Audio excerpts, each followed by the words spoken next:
தமிழ்நாடு சட்டப்பேரவை தேர்தல் கடந்த ஏப்ரல் 23ஆம் தேதி ஒரே கட்டமாக நடைபெற்ற நிலையில் வாக்கு எண்ணிக்கை மே 4ஆம் தேதி நிறைவடைந்தது. இந்த தேர்தலில் ஆளுங்கட்சியாக இருந்த திமுகவையும் பிரதான எதிர்க்கட்சியாக இருந்த அதிமுகவையும் பின்னுக்கு தள்ளி முதல் முறையாக தேர்தலை சந்தித்த விஜய் தலைமையிலான தாவேகா மாபெரும் வெற்றியை பதிவு செய்துள்ளது.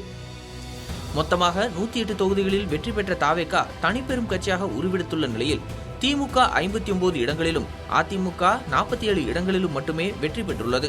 இதன் மூலம் பல ஆண்டுகளாக தமிழக அரசியலில் மாறி மாறி ஆட்சி செய்த இரண்டு பெரிய கட்சிகளுக்கும் இந்த தேர்தல் கடுமையான பின்னடைவை ஏற்படுத்தியுள்ளது.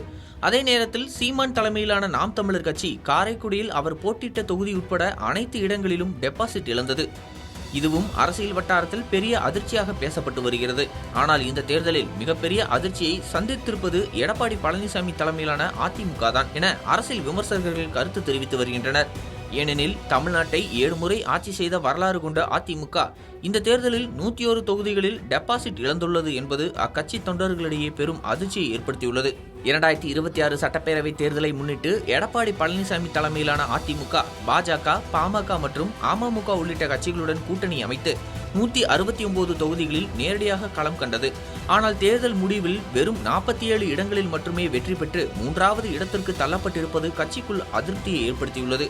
இதில் மேலும் அதிர்ச்சியளிக்கும் விஷயமாக போட்டியிட்ட 122 தொகுதிகளில் 21 இடங்களை தவிர்த்து மீதமுள்ள 101 இடங்களில் அதிமுக டெபாசிட் இழந்துள்ளது தெரியவந்துள்ளது. குறிப்பாக முன்னாள் அமைச்சர்களான ஜெயக்குமார், வளர்மதி, மாதவரம் மூர்த்தி உள்ளிட்ட பல முக்கிய நிர்வாகிகளும் டெபாசிட் இழந்திருப்பது கட்சியினரை அதிர்ச்சியில் ஆழ்த்தியுள்ளது.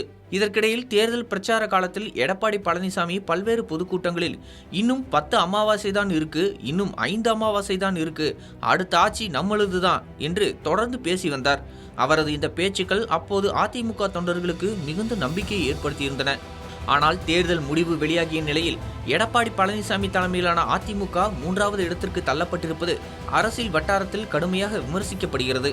அமாவாசை கணக்கு போட்ட இபிஎஸ்க்கு தேர்தல் முடிவே அதிர்ச்சி கொடுத்து விட்டது என்ற வகையில் சமூக வலைதளங்களில் மீம்ஸ்கள் வைரலாகி வருகின்றன.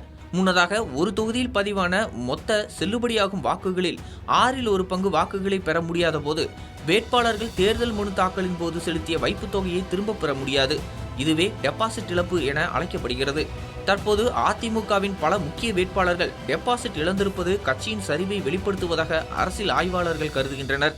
ஒருபுறம் தாவேகா முதல் தேர்தலிலேயே மாபெரும் வெற்றி பெற்று தமிழக அரசியலில் புதிய சக்தியாக உருவெடுத்துள்ள நிலையில், மறுபுறம் திமுக மற்றும் அதிமுக இரு பெரிய கட்சிகளும் கடுமையான பின்னடைவை சந்தித்துள்ளன.